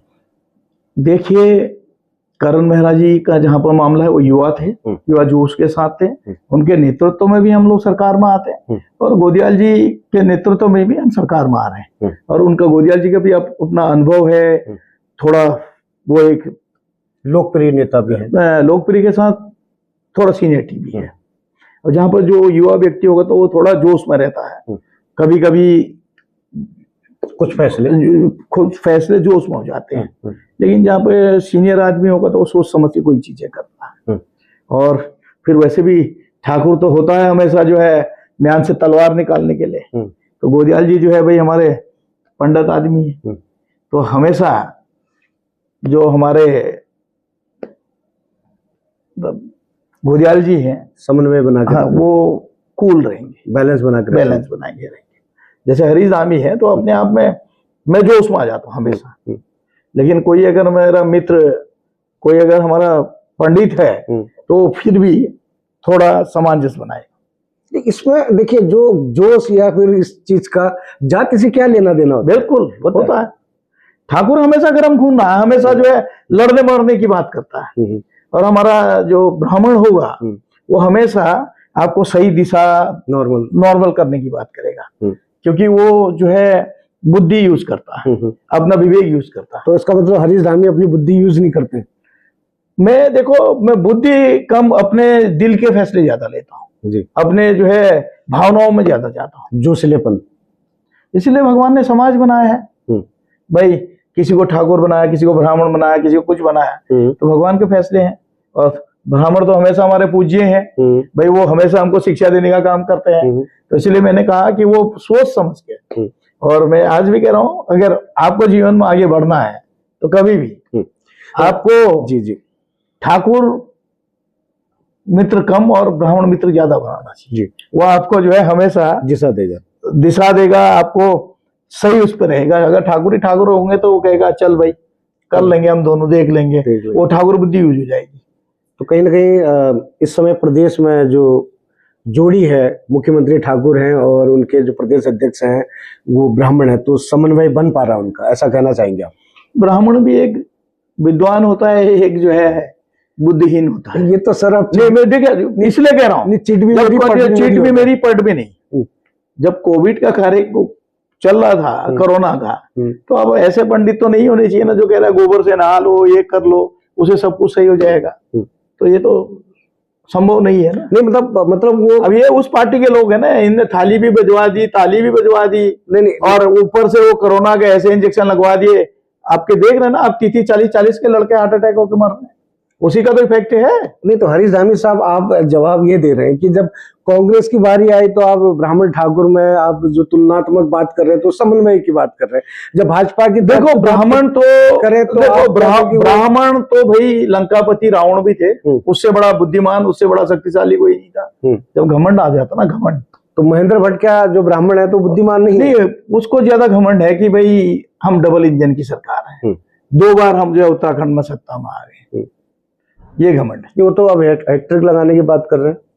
देखो मुंगेरी लाल के सपने हसीन होते हैं, जब तक सपने देखने में टैक्स नहीं लगता है देखना चाहिए। चलते अगर ये इतना ही अगर वो श्योर हैं तो चुनाव लड़े विधायक का राज्यसभा छोड़ के, पता चल जाएगा कितने गहरे पानी में हो। चलिए हरीश धामी जी, चलते चलते हम एक आपसे पूछना चाहेंगे, क्योंकि 27 की हम कैबिनेट बनाने की कोशिश करते हैं। अगर कांग्रेस जीतती है तो मुख्यमंत्री कौन होगा और आपको कौन सा रैंक दिया जाएगा? देखिए, कांग्रेस में सरकार आएगी तो हाईकमान जो फैसला करेगा वो सबको सर्वमान्य होगा, और हाईकमान जो हमको जो देगा, एक चेहरे पर तो चुनाव लड़ेंगे ना आप भी? नहीं, ऐसा कुछ नहीं, वो तो हाईकमान का डिसीजन होगा। हमारा हमेशा हाईकमान के फैसले पे जो है चुनाव होते हैं और उन्हीं के डिसीजन पे। तो बिना मुख्यमंत्री के चेहरे पर चुनाव लड़ेंगे आप 27? कौन कह रहा है? कौन कह रहा मुख्यमंत्री का चेहरा नहीं? क्यों नहीं है हमारे पास मुख्यमंत्री के चेहरे के रूप में? भाई प्रदेश अध्यक्ष गणेश गोदियाल है, हरीश रावत जी हैं, करण मेहरा जी हैं, प्रीतम सिंह जी हैं, हरक सिंह रावत जी हैं। हरीश धामी भी हो सकते नहीं, हरीश धामी तो भाई आम कार्यकर्ता की तरह पार्टी के लिए काम करेगा। मन में कभी इच्छा तो होता कभी इच्छा नहीं, मैंने जीवन में यही तो मैंने नहीं सीखा। देखिए भाजपा के, अगर मैं इच्छाएं पालता तो आज मैं तीसरी बार का विधायक नहीं होता, देखिए मैं कुछ और कर चुका होता। देखिए 2022 में मैं भी पुष्कर सिंह धामी को नहीं जानता था, 22 से पहले। आप भी शायद कह रहे हैं कि मैं मुलाकात उनके कमरे में 10 दिन रहा, तब आप जानते हैं, क्योंकि आप विधायक थे, वो भी विधायक नहीं, मैं तब विधायक नहीं था। 2002 में मैं 2003 में बीडीसी मेंबर बना, तो मैं आम एक कार्यकर्ता के रूप में था। नहीं, जब जब जब आप पुष्कर सिंह धामी से, जब वो साधारण विधायक से, नहीं वो उसमें माननीय मुख्यमंत्री जी की ओएसडी थे। नहीं, पार्टी के, मैं अभी बात कर रहा हूँ, माननीय कोश्यारी जी के ओएसडी रहे हैं। जी, ऐसा नहीं है जी। नहीं, अचानक एक विधायक, मतलब जूनियर विधायक ही कहेंगे पुष्कर सिंह धामी को, उस समय 2022 से हम पहले की बात करें, अचानक उनके हाथ में उत्तराखंड की बागडोर समा दी जाती है। हरीश धामी तो इतना बोलते हैं, हरीश धामी तो जन मुद्दे उठाते हैं, हरीश धामी तो 5 दिन तक लोकसभा नहीं, सॉरी माफ कीजिएगा, सदन में नेता सदन हो या फिर अध्यक्षा हो, उनके भी नाक में दम कर देने वाले हरीश धामी क्यों नहीं चेहरा हो सकते मुख्यमंत्री? देखिए राजनीति में जो गणेश परिक्रमा करते हैं उनको अवसर पहले मिलता है, और हरीश धामी ने जीवन में कभी गणेश परिक्रमा सीखा नहीं। मैंने अगर कोई एक रास्ता देखा तो अपने जीवन में, मैं नेताओं में हरीश रावत जी के घर के अलावा दूसरा नेता का घर नहीं देखा मैंने जिसको अपना राजनीतिक गुरु माना, मैं उसके अलावा तो किसी के पास गया नहीं। ठीक, और पहली बार मुझे यूथ कांग्रेस से टिकट मिला, और मैं आज भी कह रहा हूं, और मैंने जब पुष्कर धामी जी के लिए सीट छोड़ने की बात कही तब भी कहा था, मेरे शरीर का खून का आखिरी कतरा जब तक रहेगा तब तक मैं राहुल गांधी जी के लिए उनके एक सेवक के तौर पर खड़ा रहूंगा। आज लोग कोई कुछ कहे राहुल गांधी जी को, लेकिन मैं कह सकता हूं कि मुझ जैसे साधारण परिवार के, जिसको कोई नहीं जानता था, मैं खाली एक जिला पंचायत मेंबर था, यूथ कांग्रेस का मैं विधानसभा अध्यक्ष था धारचूला का, वो राहुल जी की ही देन है कि कई बड़े लीडर धारचूला से दावेदार थे, उन सबको छोड़ के मुझे टिकट दिया। तो एक सैनिक पुत्र होने के नाते इतना तो मैं भी जानता हूं कि मैं जो है कभी उनको धोखा नहीं दे सकता। बशर्ते मैं उसमें पार्टी छोड़ देता, मैं पद छोड़ देता, लेकिन पार्टी में पार्टी चाहे मुझे निकाल देती, मैं पार्टी के विरोध में नहीं रहता, और आज भी कह रहा हूं। नहीं, आपने कहा कि ये राहुल गांधी जी की महानता बताई आपने कि एक साधारण व्यक्ति को यहाँ तक पहुंचाने की बात कही, वहीं कहीं न कहीं प्रधानमंत्री नरेंद्र मोदी की भी विशेषताएं हैं साहब, कि उन्होंने एक साधारण विधायक को मुख्यमंत्री बना दिया, जो कभी कैबिनेट रैंक पर भी नहीं रहे, कोई अध्यक्ष के उस पर भी नहीं रहे, सीधा उनको मुख्यमंत्री बना दिया। तो क्या वही हम भी जानना चाह रहे हैं, क्या कांग्रेस भी ऐसा कर सकती है इस बार? क्यों कांग्रेस ने क्यों नहीं किया? भाई 2012 में विजय बहुगुणा जी पहली बार जो है सांसद बन के आए हुए थे, उनको मुख्यमंत्री बनाया कांग्रेस ने। विजय बहुगुणा तो बड़ा नाम है ना सर, हेमवती नंदन बहुगुणा। यार भाई देखो, पारिवारिक नाम में अलग बात है, धरातल का नाम अलग है। विजय बहुगुणा जी ऐसे जज ही तो रहे थे, एक बार सांसद रहे थे, उनको बना दिया, तो कहाँ पीछे रहे ये बताओ। ये सांसद और इतना बड़ा लेगेसी होना भी तो अपने आप में बात थी ना। देखिए पुष्कर सिंह धामी के पास लेगेसी भी नहीं थी, वो राजनीति में तो नहीं थे ना। क्यों पुष्कर धामी जी क्यों नहीं थे? युवा मोर्चा के प्रदेश अध्यक्ष रहे हो भाजपा के, माननीय भगत सिंह कोश्यारी जी के जो है जनसंपर्क अधिकारी रहे, उसके बाद राज्य मंत्री रहे हो भाई, उस समय जो है दूसरी बार का विधायक था, तो ऐसा क्यों नहीं मिल सकता मौका? जब दिल्ली के पहली बार के विधायक को मुख्यमंत्री बना सकती है भाजपा उनके, तो पुष्कर भाई तो दूसरी बार के लिए। अगर ऐसा चमत्कार 2027 में कांग्रेस अगर जीत जाती है, तो क्या ऐसा चौंकाने वाले चमत्कार? देखिए कांग्रेस में अभी मुझसे बहुत सीनियर लोग हैं जो उस पद के लिए हैं, बहुत सीनियर लीडर हैं। कांग्रेस में नेताओं की कमी नहीं है, तो मेरा मानना है कि किसी सीनियर का मौका आएगा। तो इसका मतलब बीजेपी में कमी थी कि हारे हुए कैंडिडेट को मुख्यमंत्री बनाइए, ये कहना तो आधा बीज भी तो कांग्रेस से गए हुए लोगों से भरा पड़ा है। आज जितने भी भाजपा के विधायक हैं या मंत्री हैं, वो सब कांग्रेस से ही तो पलायन हुए हैं। मतलब 4 मंत्री, अभी भी जो 4 मंत्री हैं उसमें देखिए सतपाल महाराज जी कांग्रेस से हैं, सुबोध उनियाल जी कांग्रेस से हैं, 3 रेखा आर्य जी कांग्रेस से हैं, और सौरभ बोगुणा जी, उनके पिताजी कांग्रेस के मुख्यमंत्री रहे हैं, उनके सुपुत्र हैं। तो एक तरफ से देखे तो 4 के 4 कांग्रेसी से तो है। मतलब पूरी कैबिनेट कांग्रेस, बिल्कुल पूरी कैबिनेट कांग्रेस से है। केवल एक मुख्यमंत्री और विधानसभा अध्यक्ष ही तो भाजपा से है। तो ये कांग्रेस में देखो, कांग्रेस लीडरशिप तैयार करती है और कांग्रेस में लीडरशिप की कमी नहीं है कि कांग्रेस में देखिए कलह भी तो होता है ना। ऐसा कोई देखो, कांग्रेस में स्वतंत्रता का अधिकार है ना। कांग्रेस में किसी की जो है आवाज को दबाई नहीं जाती, सबकी आवाजों को बोलने का अधिकार दिया कांग्रेस ने। मैं यही तो कह रहा हूं, कांग्रेस में आप अपनी बात अपने नेता को सीधे कह सकते हैं। भाजपा में तो इफ एंड बट कुछ नहीं, जो आदेश हो गया हो गया। मैं भाजपा में देखता हूं चुने हुए प्रतिनिधि भी जमीन में बैठे रहते हैं, मनोनीत उनके जो संघ के पदाधिकारी हैं वो ऊपर बैठे रहते हैं। तो ये भाजपा और कांग्रेस में अंतर है। अभी कांग्रेस में आपको स्वतंत्रता है अपनी बात को रखने का, आपको अधिकार है। भाजपा में अगर कोई स्टेटमेंट दे दे तो दूसरे दिन उसकी बत्ती गुल कर दी जाती है। अंतर की जहां पर बात बताई, अभी एक भाजपा में ही अंदर ही मैं एक देख रहा था, अजय अजेंद्र और महेंद्र भट्ट साहब का कुछ आपसी घमासान चल रही है, उस पर हस्तक्षेप करना चाहेंगे आप? नहीं, देखिए वो उनकी पार्टी का मामला, मैं दूसरे के उसमें जो है वो नहीं उचित नहीं समझता। उनकी अपनी पार्टी का अंदरूनी मामला है, वो अपने आप जाने, जैसा बोओगे वैसा काटोगे।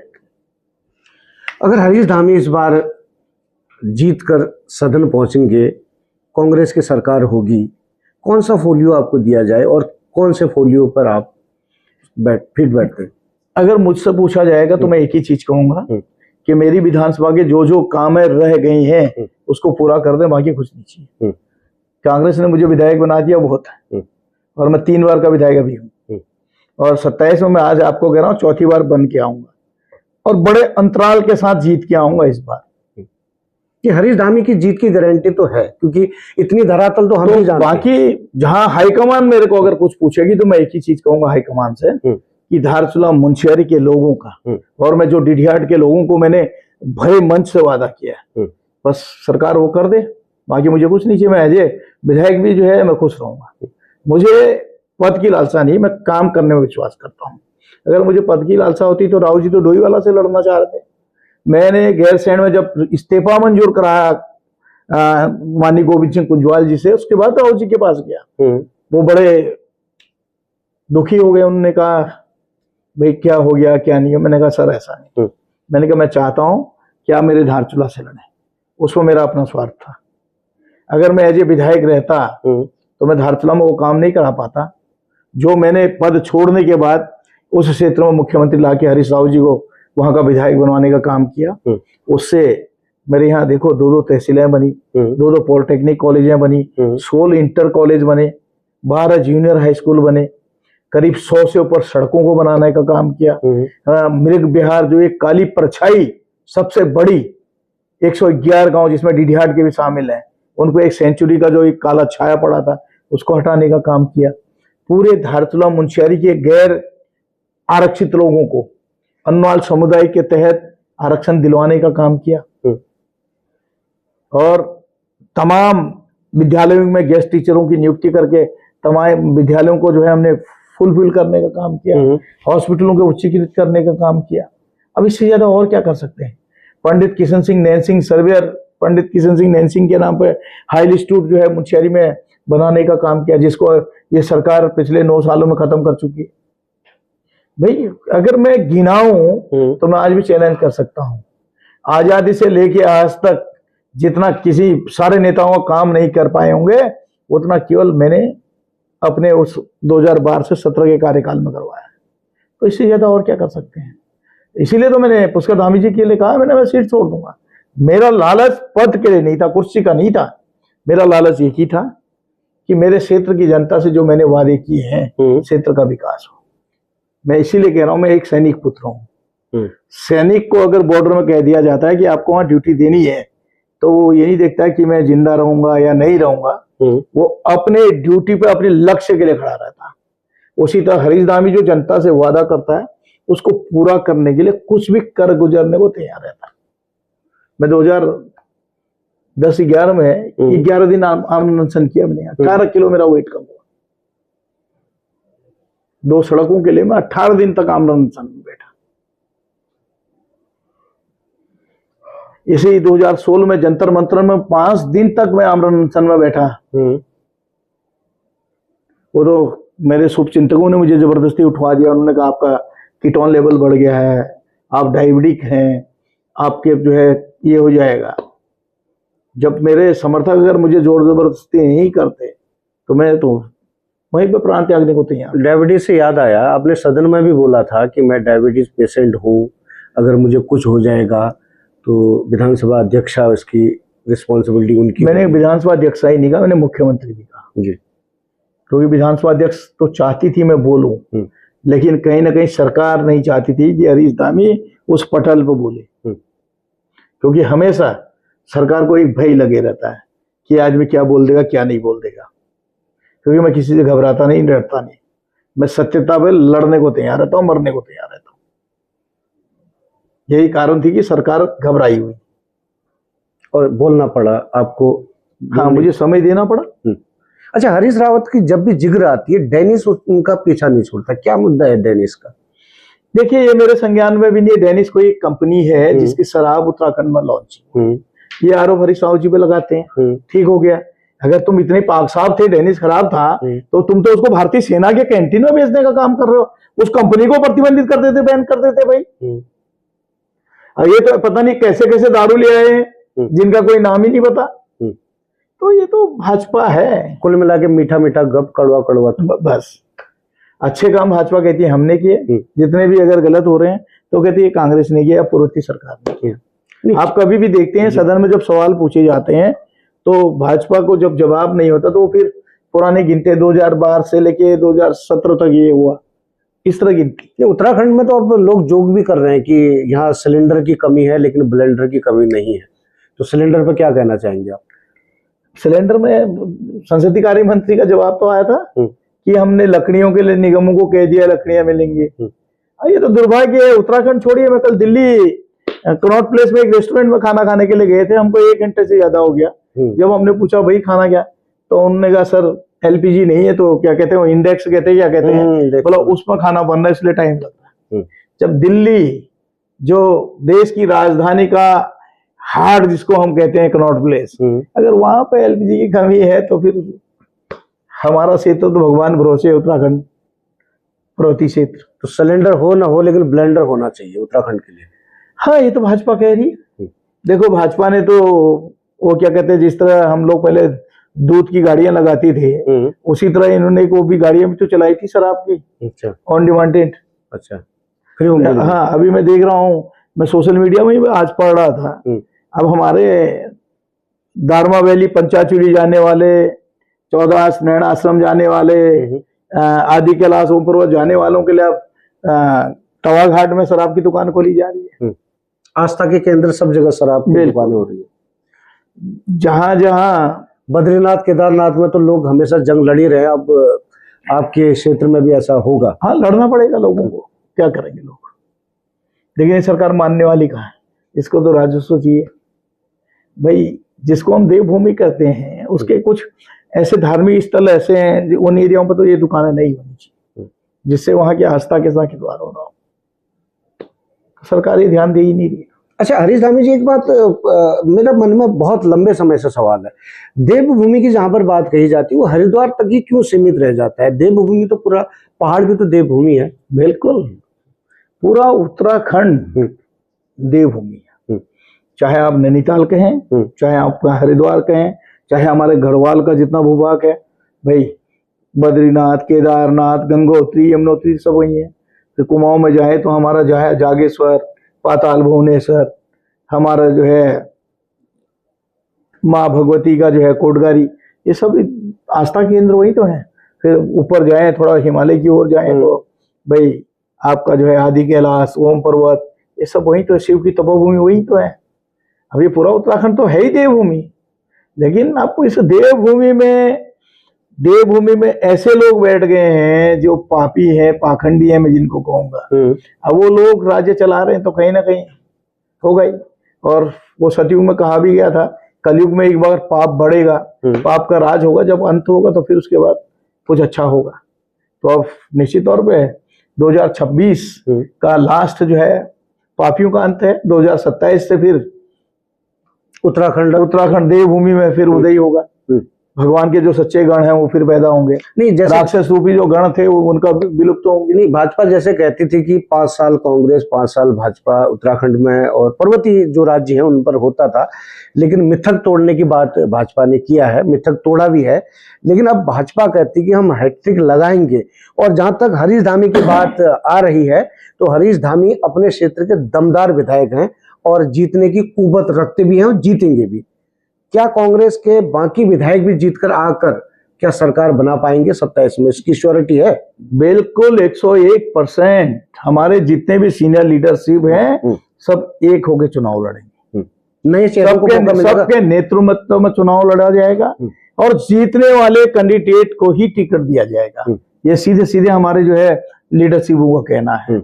और जीतने वाला भी ऐसा जो समाज के हित के लिए काम करता हो, जो उत्तराखंड के जनमानस के हितों की बात करता हो, वो लोग चुनाव लड़ेंगे। और इस बार 50 सीट से आगे जाएंगे हम। इस बार भाजपा को हम उसको उसकी हैसियत बताने का काम करेंगे उत्तराखंड में।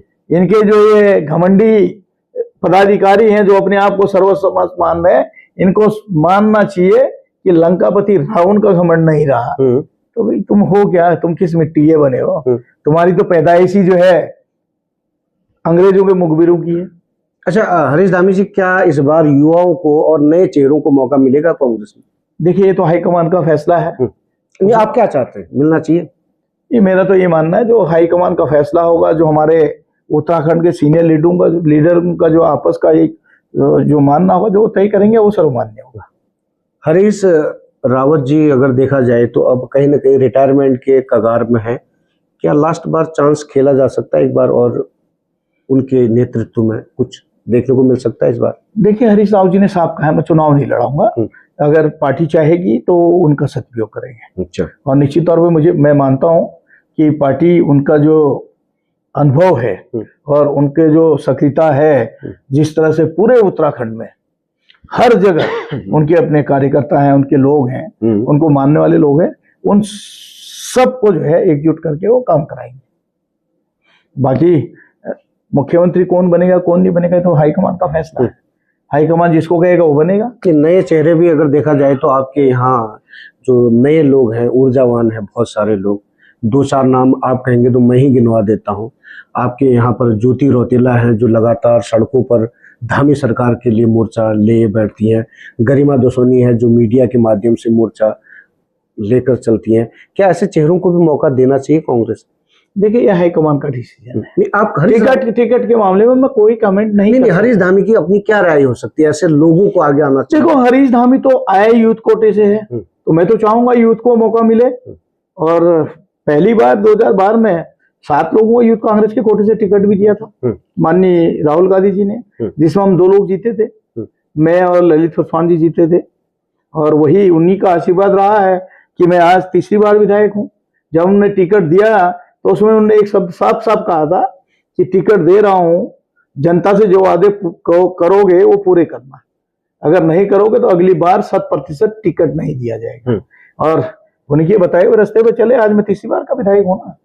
तो निश्चित तौर पर मुझे लगेगा और लगता है कि माननीय राहुल जी की नजर अगर किसी युवा पर होगी तो उसका टिकट मिलेगा, कोई नहीं काट सकता टिकट। जी बहुत बहुत धन्यवाद। अंत में आप K24 न्यूज के माध्यम से धारचूला विधानसभा के लोगों से क्या कहना चाहेंगे, क्योंकि 9 दिनों का माता रानी का जगराता भी लगा हुआ है और आप चुनाव में कदम रखने वाले हैं, अगले साल आते ही आप चुनाव में जाएंगे, तो K24 न्यूज के माध्यम से क्या कहना चाहिए?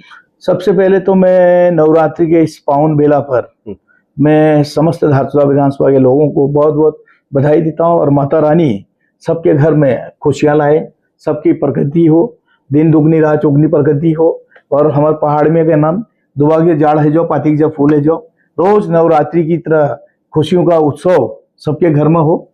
और दूसरा मैं सभी से निवेदन करूंगा कि हमारा जो न्यूज़ K24 है सभी धारचूला के लोग इसको ज़्यादा से ज़्यादा देखें, इसको फॉलो करें, क्योंकि एकमात्र K24 ही एक ऐसा न्यूज़ है जो धारचूला विधानसभा के लोगों के ज्वलंत मुद्दों को जो है सरकार तक पहुंचाने का काम करती है।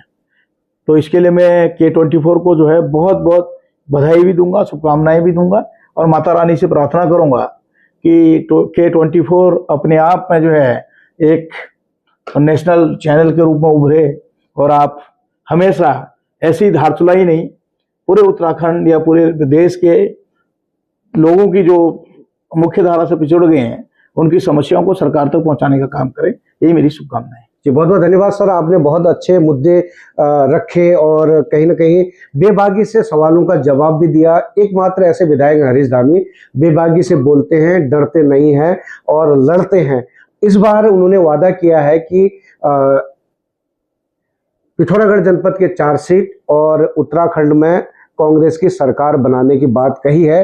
हालांकि मुख्यमंत्री चेहरे होने से उन्होंने इनकार कर दिया है, सभी काबिल हैं और भी लोग उन्होंने कहा है, लेकिन कैबिनेट में हरीश धामी को हम देखना चाह रहे हैं, क्योंकि कहीं ना कहीं सीमांत की जनता चाहती है कि हरीश धामी कैबिनेट पहुंचे। 2027 में अगर कांग्रेस आती है तो डेफिनेटली हरीश धामी वहां तक पहुंचेंगे भी। K24 न्यूज में आज मैं इसको इंटरव्यू नहीं कहूंगा, ये पॉडकास्ट ही पूरा है, और इतना समय दिया आपने, कीमती समय आपका होता है, इतना समय देने के लिए आपका बहुत बहुत धन्यवाद हरीश धामी जी।